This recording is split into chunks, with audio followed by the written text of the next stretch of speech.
E aí galera, beleza? Eu sou o professor Rômulo Arantes, prof.Rômulo Arantes. Tamo junto, hein galera? Sejam todos bem-vindos, cara! Profissionalismo total!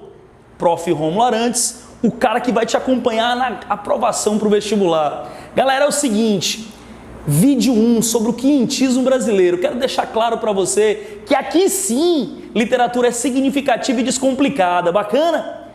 Literatura no Brasil, constituída por 3 períodos, bacana? 3 períodos fundamentais. Quais são os períodos? Quientismo, romantismo e modernismo. Como assim, professor? Não entendi. Nós temos 2 conjuntos e 3 períodos chaves. Como assim? Quais são os 2 conjuntos, professor? Era colonial e era nacional. Não entendi. Era colonial, era nacional. Professor, fala de novo. Era colonial, quientismo, barroco e arcadismo. Show? Bacana? Séculos 16, 17 e 18. Beleza? Professor, era nacional. São todas as produções literárias realizadas no Brasil após a independência política. Bacana? Quais são os períodos? Romantismo, realismo, naturalismo, parnasianismo, simbolismo, pré-modernismo e modernismo. Fechou? Então vamos lá. São 2 conjuntos. Primeiro conjunto, era colonial. Segundo conjunto, era nacional. Show? Quais são os 3 períodos chaves que você precisa certamente conhecer para ter bom entendimento? Quientismo, marco histórico, romantismo, primeira escola literária do Brasil independente e modernismo, última escola literária. Fechou? Literatura brasileira, síntese total, 2 conjuntos, 3 momentos. Bacana? 2 conjuntos, 3 momentos. 2 conjuntos, era colonial, era nacional. 3 momentos ou períodos. Quientismo brasileiro, romantismo e modernismo. Show?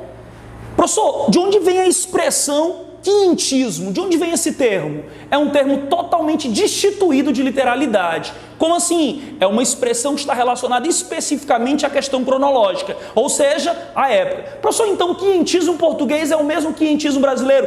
Jamais! Ei, se liga, vem, se liga, presta atenção na dica do mestre. Qual é a dica do mestre com profissionalismo total? Falou em quientismo, não interessa se é Portugal ou se é Brasil. Século XVI. Agora, literariamente, quientismo português. Quientismo português é como nós chamamos cronologicamente a escola literária clássica, que pertence ao estilo de época Renascimento. Houve Renascimento no Brasil? Never. Houve classicismo no Brasil? De jeito nenhum. Oxente. E aí, como é que é? Como é que a gente resolve essa parada? E por que é quientismo e quientismo? É século XVI. Lá em Portugal, qual era a escola literária? Classicismo português. Qual era o estilo de época? Renascimento português. E no Brasil, qual é a escola literária? Nenhuma. Por isso que não tem uma expressão dotada de literalidade. Qual é a expressão dotada de literalidade para o quientismo português? Classicismo. Tem classicismo aqui? Não. Por que não tem classicismo aqui? O classicismo foi uma escola literária organizada com a intenção de negar o trovadorismo e retomar os valores clássicos. Como não houve Idade Média no Brasil, nós não tivemos trovadorismo e, por consequência, não temos razão para o desenvolvimento do classicismo. Qual é o primeiro período da literatura aqui no Brasil? Quientismo. Por que se chama assim? Porque começou em 1500. Por que em 1500? Os portugueses invadem o Brasil em 1500 e Pero Vaz de Caminha, o velho Pero Vaz de Caminha, fez um registro. Ele compôs a Carta do Achamento do Brasil, encaminhada ao rei Dom Manuel o Venturoso. E a partir daí nós temos um legado. E que legado é esse? Parte do registro português aqui no Brasil, no primeiro século de colonização. Então a expressão é dotada de quê? Literalidade? De jeito nenhum. É dotada de quê? De aspecto cronológico, aspecto temporal. A expressão quientismo refere-se ao ano de 1500. Professor, e de 1500 em diante, qual é o século? 16. Então, quando eu me refiro ao primeiro século de ocupação portuguesa no Brasil, estou falando em quê? Quientismo brasileiro. Fechou? Bacana. Referência, portanto, ao século XVI. Foi escola literária? Não. Por que não? Escola literária, conjunto de produções literárias de uma determinada época. Bacana? Então, não esqueça. Eu tenho produções organizadas, sistematizadas, que obedecem a um contexto. Eu tenho um contexto político, econômico e social brasileiro? Não. Eu tenho um contexto português. Eu tenho literatura brasileira? Se eu não tenho um contexto político, econômico e social brasileiro, como é que eu tenho literatura brasileira? Existe uma relação de causa e efeito entre o contexto histórico e a produção literária. Causa, contexto histórico. Produção literária, consequência. Bacana? Causa, contexto histórico. Produção literária, consequência, efeito. Show de bola. Se eu não tenho uma organização política, econômica e social brasileira, se eu tenho os portugueses invadindo o Brasil, eu não tenho uma organização, efetivamente eu não tenho produções sistemáticas. Bacana? Por consequência, não tenho escola literária.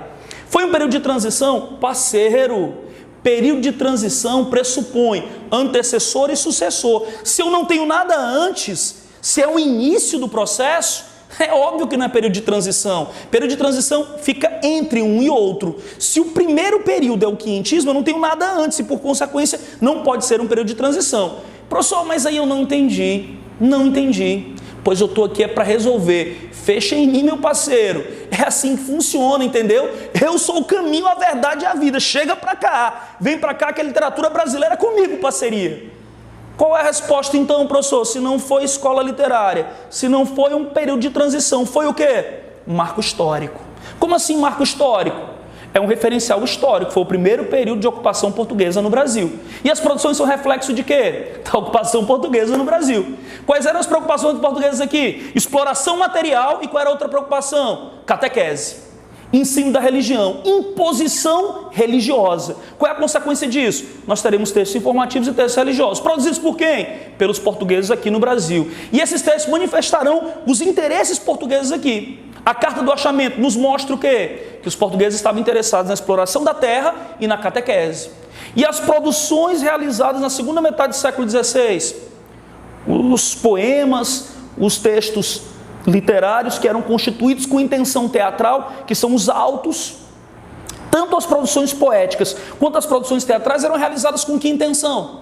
Catequese, ensino da religião. Então nós temos na primeira metade do século XVI o predomínio de produções informativas e na segunda metade do século XVI o predomínio de produções religiosas. Em suma, não foi uma escola literária, não foi um período de transição, foi um marco histórico, ou seja, foi o primeiro período de realizações literárias aqui no Brasil. Galera, estou falando de literatura brasileira?